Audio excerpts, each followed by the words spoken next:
अब बात करेंगे झारखंड की, जहां सरकार 3 मार्च को बजट पेश करेगी। इसमें विकास से अधिक कल्याणकारी योजनाओं पर खर्च बढ़ने की संभावना है। इस बीच हमारे संवाददाता राजेश तोमर ने वित्त मंत्री राधाकृष्ण किशोर से खास बातचीत की। देखिए।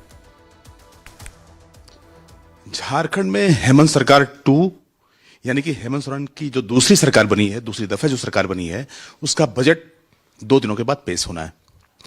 इस बार झारखंड में बजट का स्वरूप क्या होगा, खासतौर पर अगर बजट को समझना चाहते हैं तो पूरे वित्तीय वर्ष 2025 और 26 के लिए सरकार की जो कार्य योजना होगी, खासतौर पर जो उनके एक्सपेंडिचर होंगे और जो रिसिप्ट होगा यानी कि जो आमदनी होगी, उस पर खासतौर पर चर्चा होगी।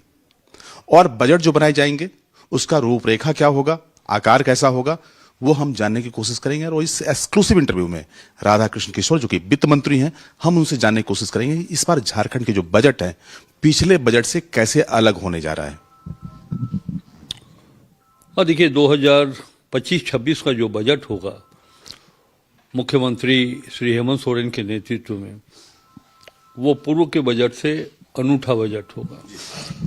पूरा फोकस होगा कि वास्तविक दृष्टिकोण से कैसे हम राज्य के उन लोगों तक पहुँचे इस बजट के माध्यम से जो राज्य निर्माण के 20 वर्षों के बाद भी, चूँकि ये 25वां वर्ष हो रहा है, लेकिन मैंने कहा कि 20 वर्ष के कालखंड में जो बजट का लाभ वहाँ पहुँचना चाहिए था या फिर उनके लिए योजनाएं बननी चाहिए थी, वो नहीं हुआ है अब तक।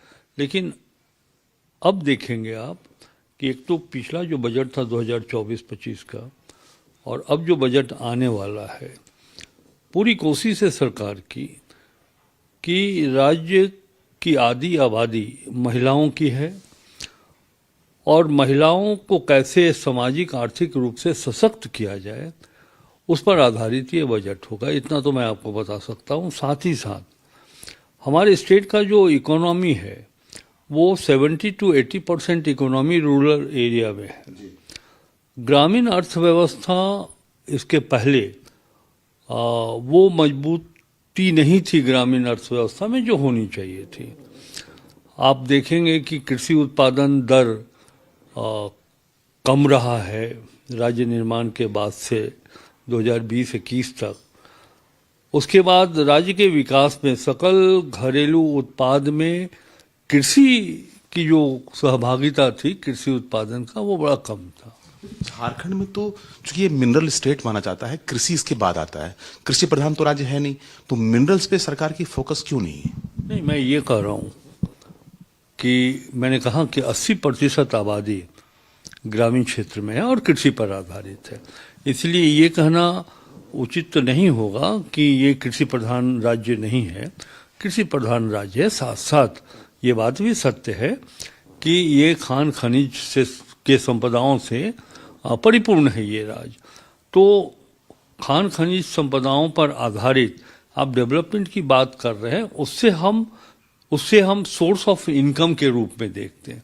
लेकिन जहाँ तक ग्रामीण अर्थव्यवस्था को मजबूत करने का सवाल है, तो हमारे पास वो राज्य सरकार के पास धनराशि हो और उस धनराशि का एक अधिक हिस्सा हम रूरल डेवलपमेंट पर खर्च करें। इसके पीछे का वजह यह है कि चूंकि इस बार जो सरकार है वो मैया योजना पर सवार होकर सरकार आई, महिलाओं की सहभागिता सबसे ज्यादा थी। क्या सरकार बहुत दूर तक देखे चल रही है कि महिलाओं की सहभागिता, उनके समर्थन साथ रहे तो सरकार लंबे समय तक चलेगी, इस सोच के साथ में बजट पेश हो रहा है? या वाकई में जो ग्रामीण अर्थव्यवस्था है उसमें महिलाओं की भागीदारी, चूंकि उनका जो अनुपात है वो बनिस्बत पुरुषों की तुलना में कतई कम नहीं है, तो जो आप रोजगार के सृजन करेंगे, जिस अर्थव्यवस्था की बात करेंगे, उस अर्थव्यवस्था को अगर हम स्पेसिफिक तौर पर अगर जानना चाहें तो किस तरह से उसको आप एक्सेलरेट करेंगे, उसमें गति किस तरह से देंगे? और देखिए बहुत सारे हमारे पास योजनाएं हैं ग्रामीण अर्थव्यवस्था को एक नई दिशा देने के संदर्भ में। हम allied agro sector, horticulture sector पर हम फोकस कर रहे हैं ताकि युवाओं को, युवतियों को रोजगार मिले और अर्थव्यवस्था भी वहाँ मजबूत हो। जहाँ तक मैया सम्मान योजना की बात है, देखिए एक भ्रम की स्थिति लोगों ने पैदा की है कि इस बार जो तृतीय अनुपूरक बजट सदन में कल हुआ है, तो कई लोगों ने भ्रम की स्थिति उत्पन्न की कि उन विभागों की राशि काटी जा रही है मैया समान योजना के लिए। ये कल स्पष्ट हो गया कि मैया समान योजना पर एक नया पैसे की राशि तृतीय अनुपूरक बजट के माध्यम से नहीं ली गई है। जहां तक सवाल है कि मैया समान योजना तो एक उन्हें आर्थिक रूप से सशक्त बनाने वाली योजना है। ये कोई रेवड़ी और प्रसाद नहीं है। वो महिलाएं जो अपने बच्चों के लिए स्कूल ड्रेस नहीं खरीद सकती थी, जूता शूज नहीं खरीद सकती थी, अपने निजी उपयोग की चीजें नहीं खरीद सकती थी, उन महिलाओं के पास जब 4 महीने की राशि उपलब्ध होगी 10,000 रुपया, तो इन जरूरतों को पूरा करेगी। एक चीज मैं आपको ये भी कहना चाहूंगा, आपने कहा कि उस उद्देश्य से ये बजट, देखिए उस उद्देश्य से ये बजट नहीं, पहली बार हम लोग देख रहे हैं, चूंकि अब ये राज्य युवा राज्य हो चुका है, 25-24 वर्ष का युवा हो चुका है। इसके पूर्व के बजट को आप देखेंगे, पहले हेमंत सोरेन की सरकार के पहले की सरकार की बात मैं कर रहा हूं, तो बजट का उद्देश्य इस प्रकार आपको दिखाई पड़ेगा कि उसका इम्पैक्ट आगे आने वाले 25-30 वर्षों तक बना रहे। ये भविष्य की सोच रख करके हम बजट बना रहे हैं। बहुत की जो खर्च इस बार जो होंगे, जो डेवलपमेंटल जो आपके जो हैं खर्च का जो दायरा होगा और जो वेलफेयर है, दोनों में से क्या इस बार विकास वाले जो सेक्टर्स हैं वहां पे कम एलोकेशन होगा और जो वेलफेयर है वहां पर कुछ ज्यादा पैसे होंगे इस बार?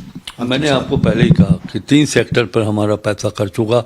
यदि आप 25-26 के बारे में पूछ रहे हैं, फाइनेंशियल ईयर के बारे में, या जो करंट फाइनेंशियल ईयर है 25-26 में, हमने कहा आपको कि हम एक तरफ डेवलपमेंट को लेकर के भी और उसके ऊपर आधारित जो इंफ्रास्ट्रक्चर है, हम उस सेक्टर में भी काम करेंगे, सोशल सेक्टर पर भी काम करेंगे, और इस्टेब्लिशमेंट तो हमारा खर्च होना है, जो निर्धारित है वो खर्च होगा। घाटे की जो राशि होगी, आप घाटे की रात, आप एक चीज देखें कि वित्तीय घाटा जो आरबीआई का डायरेक्शन है या जो हमारे वित्तीय आयोग का जो निर्देश है कि 3% से नीचे अगर वो वित्तीय या राजकोषीय घाटा है तो वो विद इन लिमिट बहुत अच्छा वित्तीय प्रबंधन माना जाएगा। आपको जानकर खुशी होगी कि झारखंड एक ऐसा राज्य है जहां हम भारत सरकार, रिजर्व बैंक ऑफ इंडिया के उस डायरेक्शन से काफी नीचे है।